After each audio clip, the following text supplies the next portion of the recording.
하나님의 말씀을 받으며 함께 기도합니다. 주님, 이 시간 주의 말씀 듣기 원합니다. 우리의 귀를 열어주셔서 하나님의 말씀 듣고 깨닫게 하여 주옵소서. 성령님 조명하여 주시옵소서.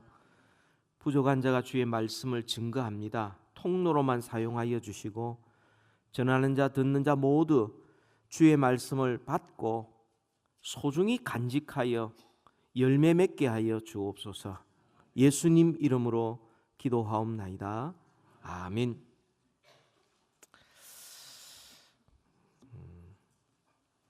우리 그리스도인들은 하나님의 자녀이지만 세상 속에 살고 있습니다. 이 세상에는 하나님을 모르는 사람들이 너무 많습니다. 우린 그들과 함께 더불어 어울려 늘 부대끼며 살아가고 있습니다. 그러다 보니까 서로 영향을 주고받으면서 살아가고 있는 것이죠. 세상 사람들이 우리 하나님을 믿는 그리스도인들에게 이런 말을 합니다. 꼭 그렇게 신앙생활 할 필요 있어? 너 좀 살아가는 모습이 이상해. 또 좀 어리석지 않냐? 뭐 주일날 이 좋은 시간에 뭐 시간 맞춰서 교회로 모여서 예배드리고 그리고 흩어지고 그리고 뭐 투자하는 것도 아니고 헌금하고 그리고 봉사한다고 돈 나오는 것도 아닌데 열심히 일하고 땀 흘리고 수고하고 너 그거 잘 사는 거냐 그거? 좀 이상하다고 이야기를 합니다. 그들의 세상적인 가치관을 가지고 우리를 평가하는 것이죠. 그래서 우리를 좀 부정적으로 바라보게 만들 우리가 하는 모든 일에 대해서 뭔가 이상하도록 스스럼없이 이야기를 해버립니다. 그래서 그런 말을 들을 때마다 우리가 내가 누구이며 내가 어떻게 살아가는지에 대한 분명한 기초가 없으면은 우리는 쉽게 흔들리죠. 세상의 압력이라는 거, 눈치라는 거, 세상이 우리한테 평가하는 이런 것들 툴툴 털어버리고 우리가 살아가야 되는데 자칫 잘못하면 신앙에서 떠나고 또 하나님을 믿는 믿음에서 자꾸 흔들리는 그런 경우가 많이 있는 것입니다. 오늘 말씀은 이렇게 축복하라는 제목입니다. 이 말은 우리가 하나님 앞에 얼마나 특별한 존재인지 그리고 얼마나 우리가 하나님의 크신 복을 받고 살아가고 있는지 우리에게 가르쳐 주십니다. 이렇게 축복하라라는 제목을 정하게 된 것은 저는 우리 교회 성도들을 진심으로 축복하기를 원합니다. 다 하나님의 복을 받아서 정말 그 복을 누리며 살아가기를 원합니다. 그냥 옆에 있는 사람들, 교우들 살펴보니까 복도 못 받고 맨날 힘들고 어렵고 뭐 이렇게 살아가는 그런 사람이 아니라 하나님의 복을 받고 그 복을 함께 누리면서 그렇게 살아가기를 간절히 소원해서 이렇게 축복하라는 그 말씀의 제목을 삼게 되었습니다. 오늘 설교 말씀을 통하여서 우리를 향한 하나님의 마음이 어떠한지를 알려드리고 싶습니다.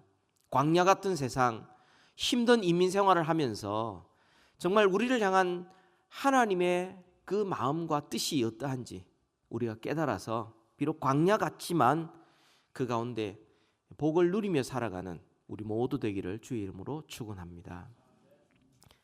여러분, 민수기는 출애굽해서 입 가나안까지의 그런 여정을 기록하고 있습니다.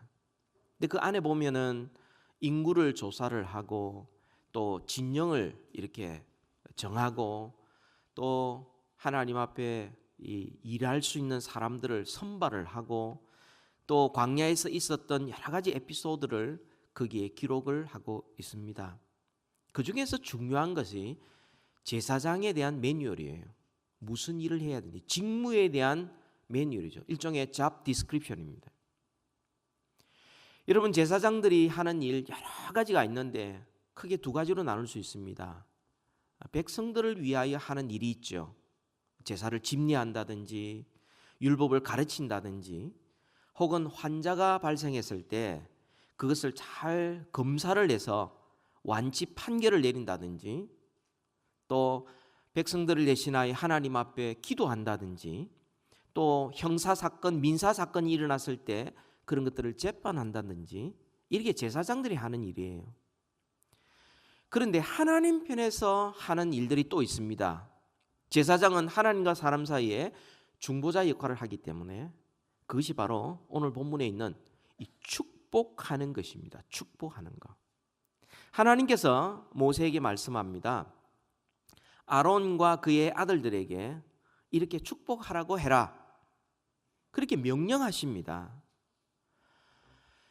그 축복의 말을 들으면서 이스라엘 백성들은 비록 광야에 살고 있지만 그들이 얼마나 특별한 존재라는 것, 얼마나 하나님의 은혜를 받고 살아간다는 것 그들이 깨달으면서 광야에서도 하나님을 믿는 신앙생활을 감당할 수 있었던 것입니다. 오늘 이 말씀 통해서요, 우리가 누구인지를 분명히 알고 거기에 걸맞는 삶을 살아가기를 소원합니다. 오늘 내용은 두 가지입니다. 복의 근원과 복의 통로는 누구인가? 두 번째, 복의 내용은 무엇인가 하는 것입니다. 이 두 가지 우리가 꼭 알아야 될 내용입니다. 그 첫 번째로는 복의 근원과 복의 통로는 누구인가? 여러분, 누가 축복하지요? 누구 보고 축복하라고 말합니까? 아론과 그의 아들들, 다시 말하면 제사장들입니다. 그렇게 제사장이 축복의 말을 하면 누가 복을 주신다고요? 하나님이 복을 주신다고 말합니다. 27절에 있는 그대로입니다. 그러니까 축복의 통로는 제사장들입니다. 그리고 진짜 복을 주시는 복의 근원은 하나님이십니다. 오늘 본문의 구조가 이 세 문장으로 되어 있습니다. 여호와는 24절부터 26절까지 여호와는 내게 복을 주시고 여호와는 그의 얼굴을 내게 비추사 여호와는 그 얼굴을 내게로 향하여 드사. 여러분, 히브리어 성경, 히브리어에서는 원래 주어가 있으면은 동사가 나오고 그 다음에 접속사 동사가 쭉 연결이 됩니다. 그런 구조가 히브리어의 원래 구조인데 이것은 문장마다 여호와께서 여호와는 이러면서 꼭 굳이 주어 그 일을 행하시는 분이 누구인지를 강조하고 있는 것입니다. 세 개의 문장에서 세 개의 복을 말하고 있습니다.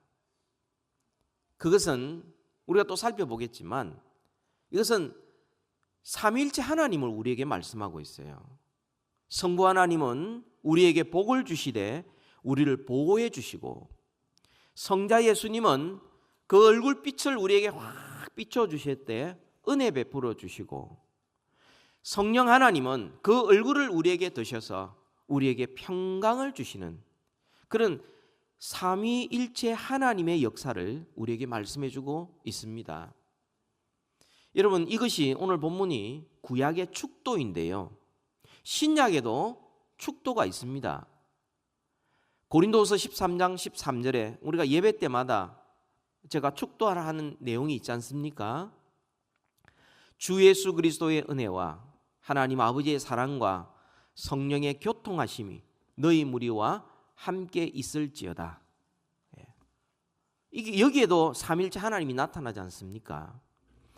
여러분, 어떤 분들이 여러분들이 이게 축도를 할 때에 이것을 인용을 해서 축원하옵나이다 하는 사람들이 있고 있을지어다 하는 사람들이 있습니다. 근데 저는 있을지어다 합니다. 왜냐? 고린도서 13장 13절이 그렇게 말씀하고 있기 때문이에요. 만약 고린도서 13장 13절이 축원하옵나이다라고 되어 있으면 그렇게 바꿀 거예요. 그러나 그렇게 하지 않는 한은 고린도서 13장 13장의 내용 그대로 있을지어다 할 것입니다. 또 축원하옵나이다는 것은 그거는 기도예요. 원하옵나이다라는 기도예요. 기도라는 것은 우리 주 예수 그리스도의 이름으로 기도해야 합니다. 그러나 있을지어다 하는 것은 그것은 선포입니다. 선포. 그래서 축원하옵나이다와 있을지어다의 이런 차이가 있는 것이죠. 이렇게 겸손한 모양으로 주 예수 그리스도 이름으로 축원하옵나이다 그러면 굉장히 좀 뭔가 조금 부드러운 것 같고 겸손한 것처럼 보일지 모르지만은, 그러나 삼일째 하나님으로 우리는 축복을 선포하는 것입니다. 그 권위가 목사 개인에게 있는 게 아니에요. 자기가 주는 것도 아니에요. 자기가 기도해서 이루어지는 것도 아니에요. 하나님께서 하라고 하셨으니까 그대로 하는 거지요. 그래서 어떤 교회에서는 축원하옵나이다 하고 있지만 우리 교회에서는 삼위 하나님의 이름으로 있을지어다 해도 여러분 시험 들지 마시기를 바랍니다. 아무튼 이 구약에서도 그렇고 신약에서도 그렇고 이게 하나님께서 우리에게 말씀하시는 것은 우리 하나님이 복 주시기를 원하시는 하나님이라는 거죠. 그 마음속에 우리에게 복을 주시고 또 복을 주시고 더 복을 주시기를 원하시는 그 하나님이라는 겁니다. 그 아버지의 마음속에는 우리를 향한 복으로 가득가득 차 있습니다. 히브리서 6장 14절에 보면 내가 반드시 너를 복주고 복주며 너를 번성하게 하고 번성하게 하리라. 이게 주님의 마음이에요. 우리를 향한 마음이에요. 이 복을 제대로 받느냐, 이거는 우리의 문제지 하나님께서는 우리에게 계속해서 복주고 또 복주고 또 복주기를 원하시는 하나님이세요. 어느 정도냐면 여러분, 하나님께서 왜 우리를 창조하셨겠습니까? 하나님은 우리가 없어도 돼요. 우리를 만들지 않아도 하나님의 영광에는 아무 이상이 없습니다. 왜 우리를 창조하셨겠습니까? 우리에게 복 주시기 위해서요. 왜 하나님께서 우리를 죄악 가운데 구원해 주셨겠습니까? 우리에게 복 주시기 위해서. 예? 왜 하나님께서 이 성경 말씀을 우리에게 주시면서 이렇게 행하라 말씀하셨겠습니까? 왜 대답을 안 하십니까? 우리에게 복 주시기 위해서. 왜 하나님께서 우리를 하나님의 자녀 삼으시고 하늘나라를 우리에게 왜 유업으로 주셨죠? 우리에게 복 주시기 위해서. 여러분, 우리 장로 교인들 혹은 오래된 교인들 중에서 이 복에 대해서 알러지 반응 일으키는 사람이 있습니다. 복이를 이야기하면은 그거는 불교에 가도 복이 있고 이슬람 가도 복이 있고 안 믿는 사람도 복이라고 그러고 다 복복하니까 이 복은 싫다 이런 사람이 있어요. 여러분, 복이라는 것은요, 모든 것이 하나님으로부터 나오는데 하나님을 모르는 사람은 그 복을 받아 누리고 살아가고 있어요. 그런데 모르니까 하나님을 제대로 섬기지를 못하는 겁니다. 이 땅에 존재하는 모든 것들이 하나님의 복받지 않고 살 수 있는 존재가 없어요. 근데 왜 문제가 되느냐 하면 하나님보다 복 그 자체를 더 소중히 여기면 그게 샤머니즘이에요. 그게 기복주의예요.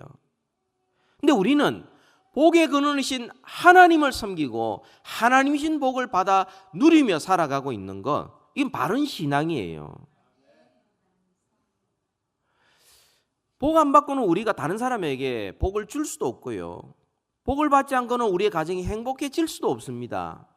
복을 받지 않고는 하루의 삶을 우리는 살아갈 수가 없어요. 하나님의 복을 우리는 받고 살아가고 있습니다. 모르니까 엉뚱한 데 가가지고 복 달라고 그러고 있는 거죠. 그래서 어떤 사람 복을 너무 좋아해서 꼭 복국만 먹는 사람도 있습니다. 하여튼 사람들이 복을 그렇게 찾는데 하나님이 복의 근원을 잊어버리니까 그런 일들이 막 일어나고 있는 거죠. 하나님의 마음속에는 우리를 향한, 자녀를 향한 주고 싶은 복으로 가득 차 있습니다. 여러분, 우리가 때로는 고난과 어려움을 만나죠. 문제를 만나죠. 그 문제와 고난에 허락하시는 목적이 있어요. 신명기 8장 16절에 보면 주님이 말씀합니다. 이는 다 너를 낮추시며 너를 시험하사 마침내 내게 복을 주려 하심이었느니라. 고난과 시험조차도 그 모든 것들을 통과하고 난 다음에 마침내 복을 주기 위한 거죠. 학생들이 시험을 치는데 공부하기 싫지 않습니까? 시험 치기 싫지 않습니까? 그런데 그걸 통과해야 마침내 졸업장 받고 그래야 사회에 나와서 제대로 역할을 할 수 있으니까 마침내 우리에게 복을 주기 위하여 하나님 때로는 우리에게 그 복을 고난이라는 다른 모양으로, 시험이라는 다른 모양으로 우리에게 허락해 주시는 겁니다. 우리가 하나님께 순종할 때 주시는 복이 구약 성경에 많이 기록되어져 있는데 대표적인 것 한번 같이 읽겠습니다. 신명기 28장입니다. 신명기 28장.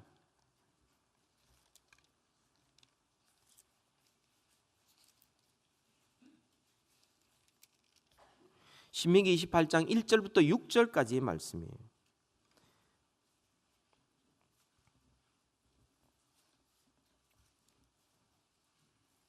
신명기 28장 1절부터 6절까지를 교독합니다. 내가 내 하나님 여호와의 말씀을 삼가 듣고 내가 오늘 내게 명령하는 그의 모든 명령을 지켜 행하면 내 하나님 여호와께서 너를 세계 모든 민족 위에 뛰어나게 하실 것이라.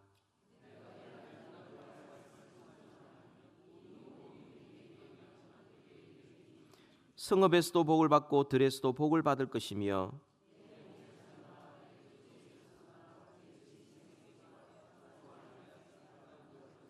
내 강주리와 떡반죽 그릇이 복을 받을 것이며 내가 들어와도 복을 받고 나가도 복을 받을 것이니라.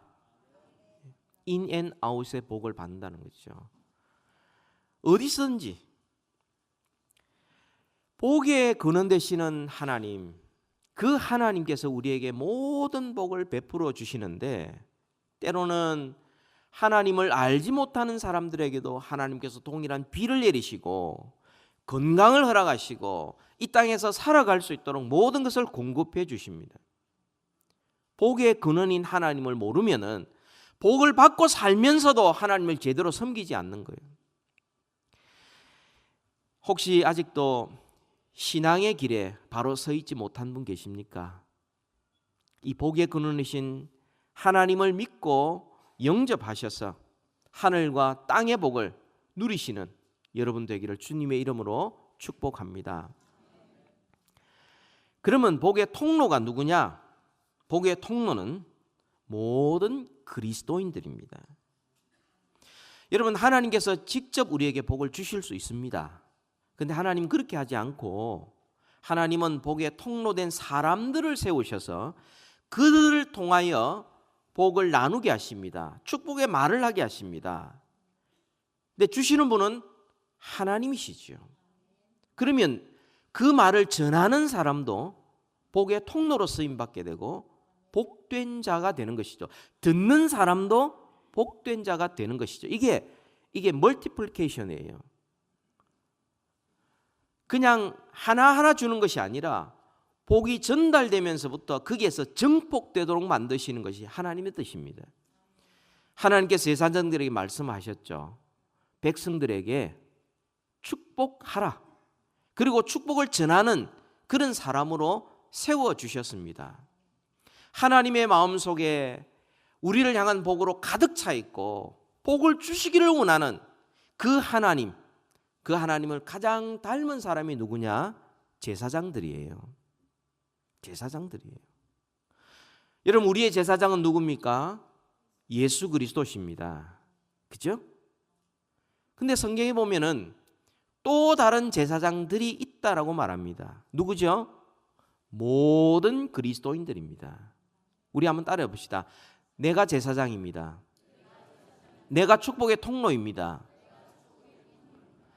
베드로전서 2장 9절에 보면 너희는 택하신 족속이요 왕같은 제사장이요 거룩한 나라요 하나님의 소유된 백성이라고 말씀합니다. 모든 믿는 자 한 사람 한 사람이 왕같은 제사장이라고 말합니다. 근데 제사장은 제사장인데 왜 왕 같은 제사장이죠?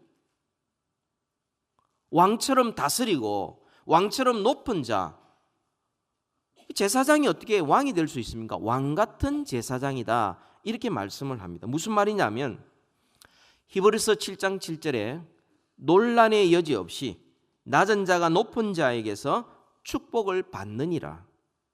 누가 축복할 수 있느냐? 높은 자다. 축복하는 자가 높은 자다. 왕이 백성들을 축복하지 백성들이 왕을 축복하지 않는다. 축복할 수 있는 자가 높은 자다. 왕 같은 제사장이 무슨 말이죠? 우리가 그리스도인이 이 땅에 살아가면서 다른 사람을 축복함으로 우리 이 땅에 선한 영향을 미치게 되고 이 땅을 다스리게 된다는 거예요. 우리가 제사장이고 우리가 축복의 통로고 우리가 왕 같은 제사장이라고 말씀을 합니다.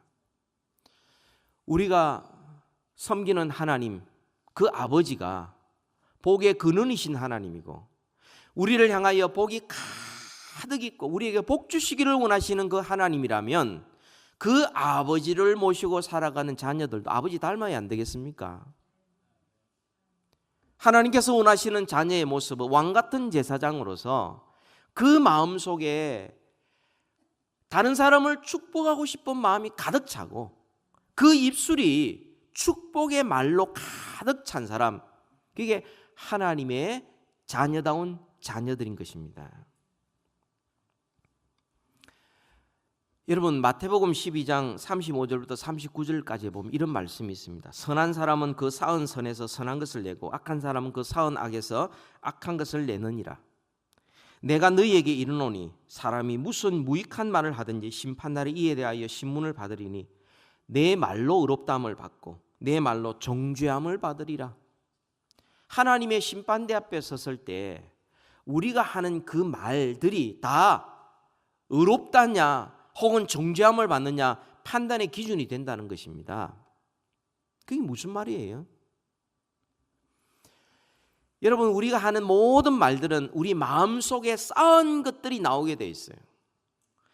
이 마음에 쌓여 있는 것들이 선한 말, 하나님 아버지의 그 마음, 축복의 마음 가득하면 그 입술에서 나오는 것도 축복의 말이 나오게 돼 있다는 거죠. 하나님이 그것을 들으시고 그대로 심판하신다, 의롭다는 거죠. 그런데 하나님의 복을 받지 않으니까, 모르니까 그 쌓은 선이 뭐냐면 욕심과 탐욕과 정욕과 이 세상의 자랑으로 가득 차니까 입술만 열면 다른 사람을 축복하기보다는 비교하게 되고 원망하게 되고 비난하게 되고 욕하고, 그 말을 하나님이 다 들으시고 하나님이 마지막 날 정죄하신다고 말씀합니다. 그러니까 하나님께서 말을 들으셔서 그 사람의 마음을 판단하셔서 하나님이 심판하신다, 그런 말이죠. 예수님께서 우리에게 보여주신 모습도 그랬고요. 또한 베드로전서에서 우리에게 교훈하는 모습도 바로 그런 것입니다. 우리 성경 한번 찾아봅시다. 베드로전서 3장 9절입니다. 신약 성경 맨 끝에 이렇게 가보시면요. 베드로전서 3장 9절. 같이 읽읍시다. 시작. 악을 악으로 욕을 욕으로 갚지 말고 도리어 복을 빌라. 이를 위하여 너희가 부르심을 받았으니 이는 복을 이어받게 하려 하심이라. 우리가 왜 창조함을 받고 왜 우리가 구원을 받고 왜 우리가 하나님의 자녀로 부르심을 받았느냐? 악을 악으로 욕을 욕으로 갚는 그 수준이 아니라는 거예요. 이게 하나님의 복을 모르는 세상 사람들이 하는 일이고, 우리는 그 모든 상황 속에서 도리어 복을 비는 자로서 그렇게 우리는 구원을 받았고 그렇게 우리는 하나님의 자녀로서 살아가고 있다는 거죠. 그렇게 했을 때 우리는 그 복을 이어받게 하려 함이라. 하나님의 복을 계속해서 공급을 받게 되고 그것을 유업으로 받게 된다는 겁니다. 근데 내가 다른 사람을 축복하지 않으면 어떻게 돼요? 말라 죽어버리는 거예요. 나의 삶 자체가 복이 이어지지 않는 거예요. 하나님께서 우리에게 왜 다른 사람을 축복하라고 하셨느냐? 하나님께서 우리에게 복 주기 위하여 축복하라는 거예요.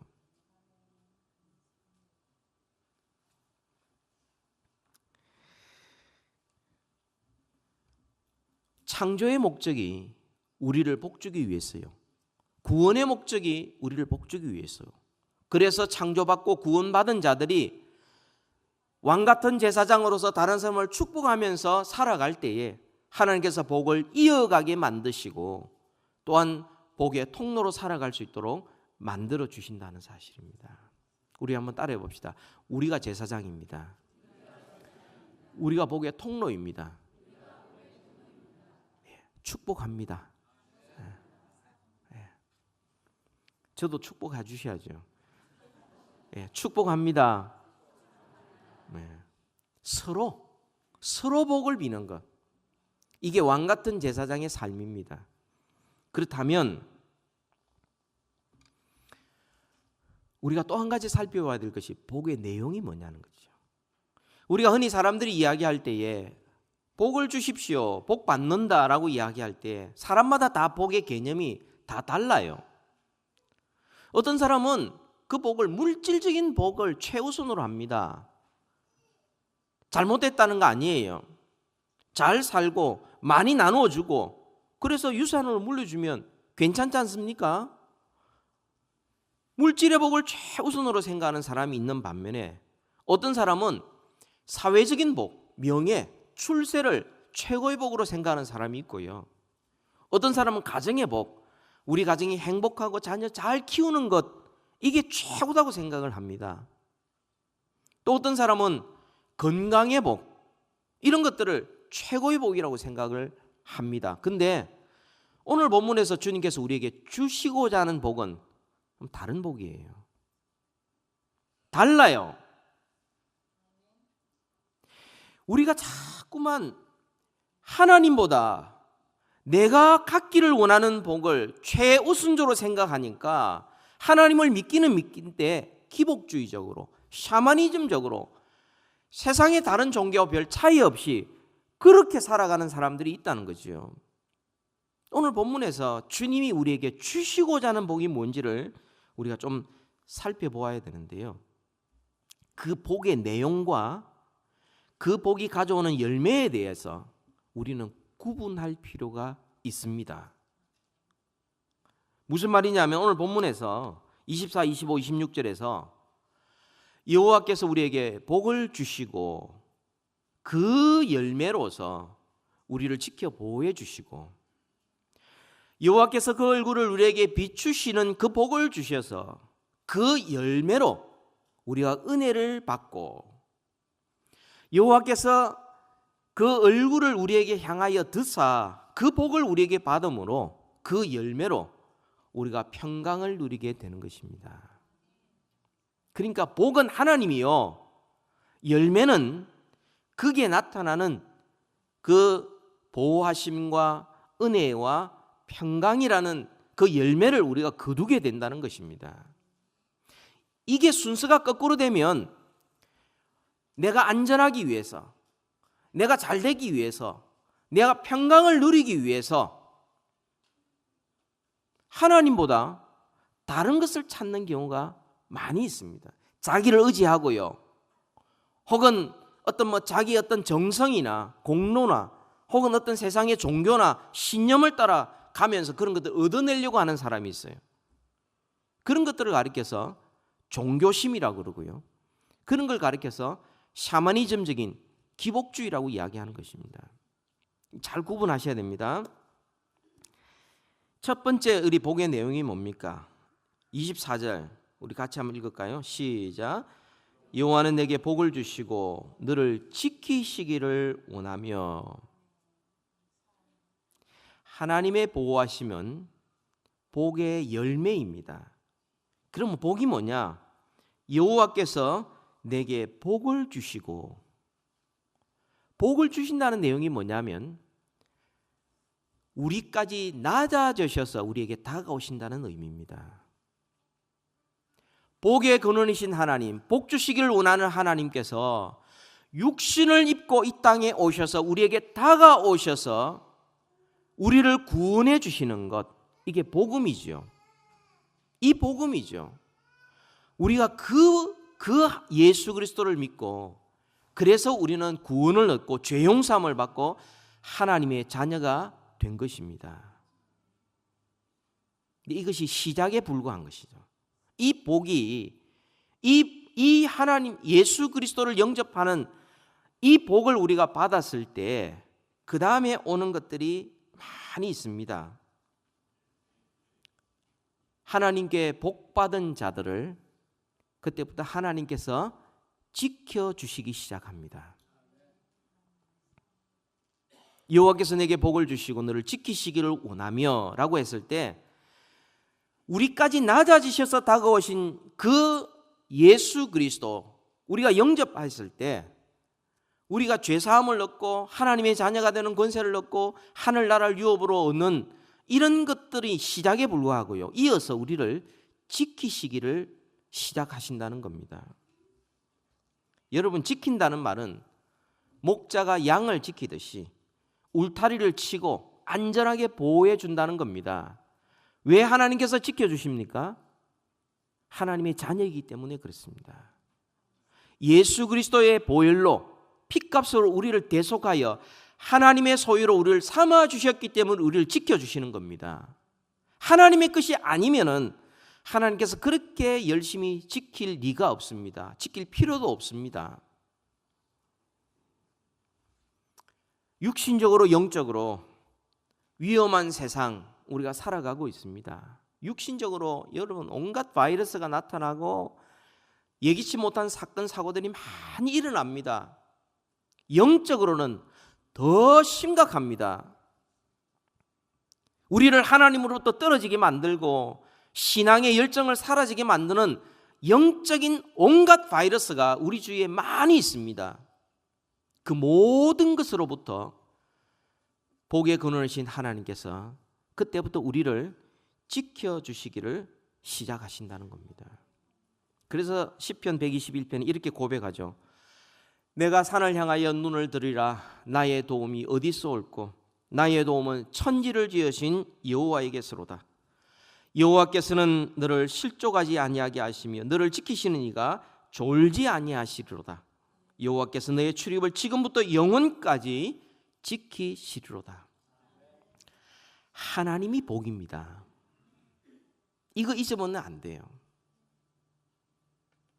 보호하심, 지키심, 그건 그 열매입니다. 두 번째 복을 보십시다. 두 번째 복이 25절에 나옵니다. 여호와는 그의 얼굴을 내게로 비추사 은혜 베푸시기를 원하며. 은혜 베푸시는 것은 열매입니다. 진정한 복이 뭐냐? 하나님께서 그의 얼굴을 우리에게 비추시는 겁니다. 이게 어떻게 복입니까? 그의 얼굴을 우리에게 비추신다 하는 것, 여러분 보세요. 그의 얼굴을 우리에게 비추신다. 비춘다는 말은 어둡다는 것을 전제로 하고 있습니다. 그의 얼굴을 비추신다 하는 것은 하나님의 모든 마음과 관심이 우리에게 집중된다는 것입니다. 우리가 아무리 어둠 속에 있어도, 아무리 힘든 상황 속에 있어도 하나님 우리를 지켜보시면서 모든 마음과 관심이 우리에게 집중되어 있다는 것입니다.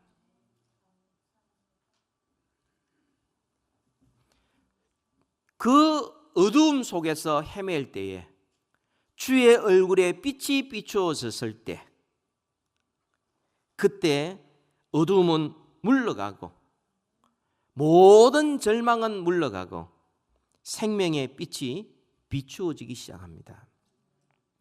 우리가 자녀 때문에, 사업 때문에, 건강 때문에 우리 앞이 잘 보이지 않고 불안할지라도 하나님께서 그 얼굴빛을 우리에게 비추어주는 순간 우리의 나아간 길은 점점 밝아지게 되는 것입니다. 이것이 은혜입니다.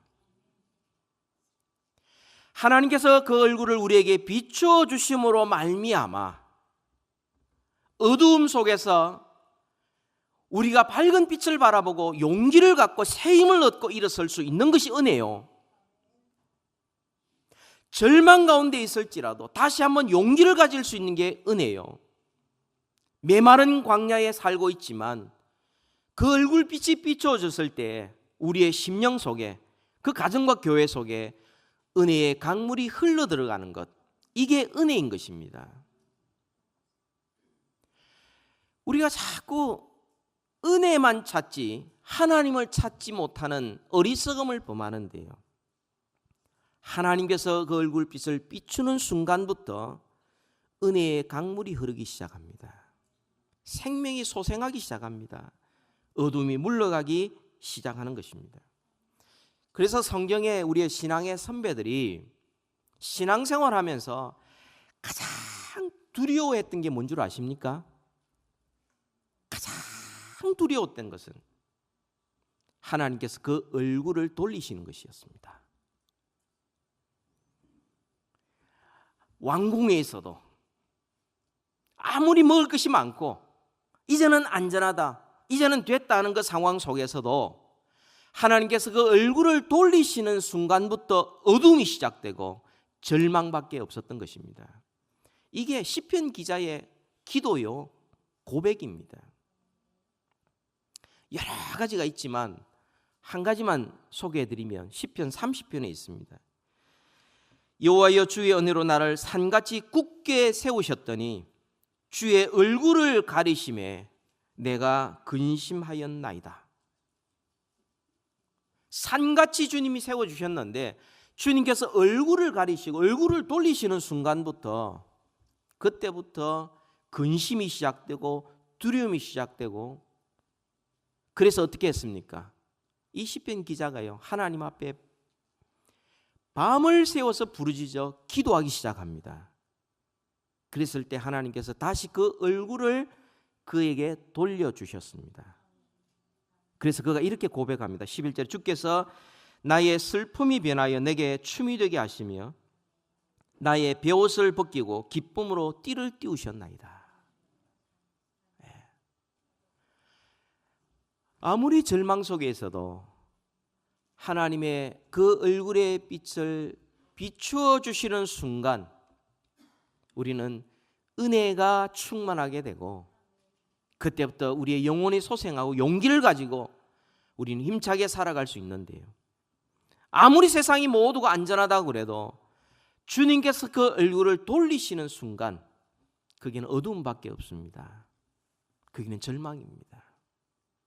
그때야말로 금식하며 주님 앞에 기도해야 될 때입니다. 우리가 주의 얼굴을 바라보지 않고는 우리는 한순간도 이 세상에 살아갈 수도 없고 세상의 모든 유혹과 그 시험에서 승리할 수가 없는 것입니다. 마지막 세 번째입니다. 세 번째 복이 뭐죠? 여호와께서 그 얼굴을 내게로 향하여 드사 평강 주시기를 원하노라. 하나님께서 그 얼굴을 우리에게 드십니다. 그게 어떻게 복이 됩니까? 여러분, 그 얼굴을 들었다 하는 말은 우리를 향한 하나님의 사랑이 불붙듯이 불타오른다, 이런 의미가 있어요. 그 얼굴을 들었다. 이 모습이 어떤 모습이냐면요, 아이가 엄마 품에서, 그 품에 안겨서, 그 따뜻한 품에 안겨서 엄마의 젖을 먹고 있는데 그 엄마가 얼굴을 들어서 그 아이를 가장 사랑스러운 눈으로 그 아이를 바라보는 요 장면입니다. 그 얼굴을 드시는 거죠. 여러분, 우리가 신앙생활을 하고 우리가 이 땅에 살아가면서 힘들고 지칠지라도 주님의 품에 안겨서 우리를 향하여 끊임없이 사랑을 베풀어 주시고 독생자를 아낌없이 우리에게 주시고 끝까지 사랑해 주시는 그 하나님의 사랑을 확인하는 순간 우리는 결코 두렵지 않습니다. 이게 평강이에요. 이게 평강이에요. 평강이라는 것은 문제 없는 게 아니에요. 평강이란 모든 것이 다 그냥 내 계획대로 순탄하게 다 이루어지는 게 평강이 아닙니다. 평강이란 여전히 문제가 있습니다. 여전히 어려움이 있습니다. 그러나 그 가운데 우리를 향한 하나님의 사랑을 확인하면서 불타는 사랑에 주님의 품에 안기는 바로 그것이 진정한 평강입니다.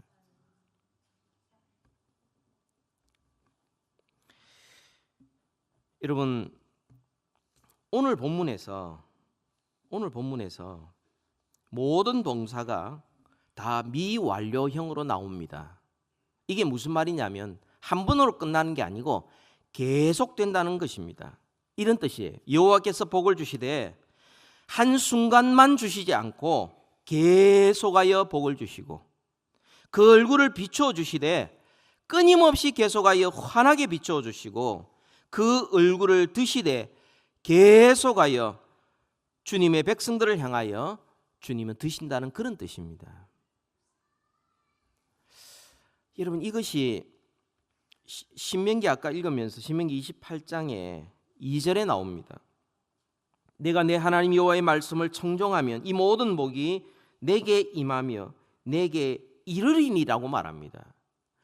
복을 따라가는 것이 아니라 복이 따라오는 것입니다. 우리가 하나님을 붙들고 하나님 안에서 하나님으로 만족하고 하나님을 제대로 섬기면 복이 따라온다는 거예요. 시편 23편에 내가 사망의 엄심한 골짜기를 다닐지라도 해를 두려워하지 주께서 나와 함께 하심이라. 주의 지팡이와 막대기가 나를 안위하시나이다. 주께서 내 원수의 목전에 내게 상을 베풀어 주시고 기름으로 내 머리에 바르셔서 내 난이 넘치나이다.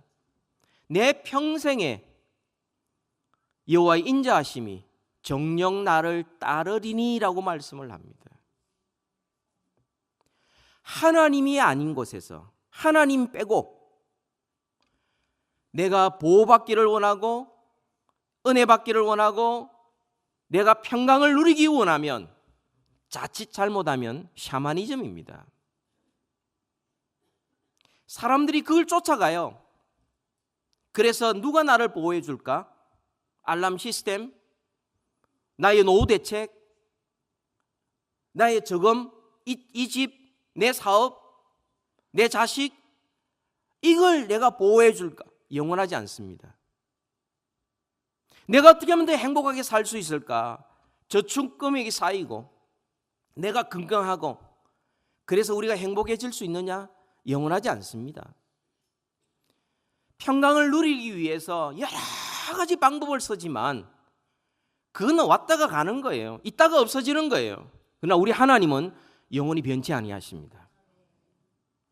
그 하나님 앞에 나와서 하나님을 믿고 하나님을 신뢰하고 하나님의 품에서 하나님을 섬길 때에 하나님이 주시는 복의 열매들이 따라오는 것입니다. 하나님 우리를 보호해 주실 것이고 은혜 베풀어 주실 것이고 하나님 우리에게 평강을 더하여 주실 것입니다. 무엇이 먼저인지 하나님을 붙들어야 돼. 하나님을.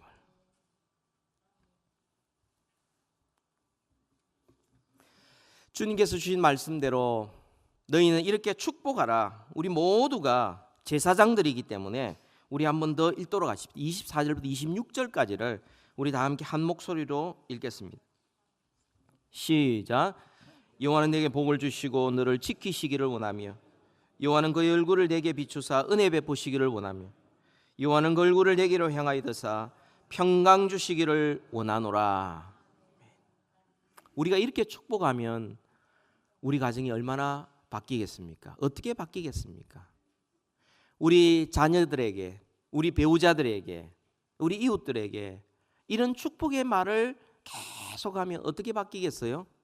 주님이 약속하신 그대로 내가 그들에게 복을 주리라. 우리 교회가 이렇게 서로를 축복하고 복음으로 서로 교제하면 우리 교회가 어떻게 바뀌겠습니까? 주님이 약속하신 대로 내가 그들에게 복을 주리라. 하나님이 복을 주신다는 거예요. 다른 방법 쓰지 말고요. 하나님만 바라보고 하나님 앞에 더 가까이 나아가고 하나님의 그 얼굴빛의 비춤을 바라보고 하나님의 그 얼굴 드심으로 인하여 하나님으로 만족하고 하나님을 제대로 섬길 때 하나님께서 우리에게 보호하심과 은혜와 평강의 복을 허락해 주실 것입니다. 이런 복의 통로가 되는 우리 모두 되기를 주의 이름으로 축복합니다. 우리 같이 한번 기도하십시다.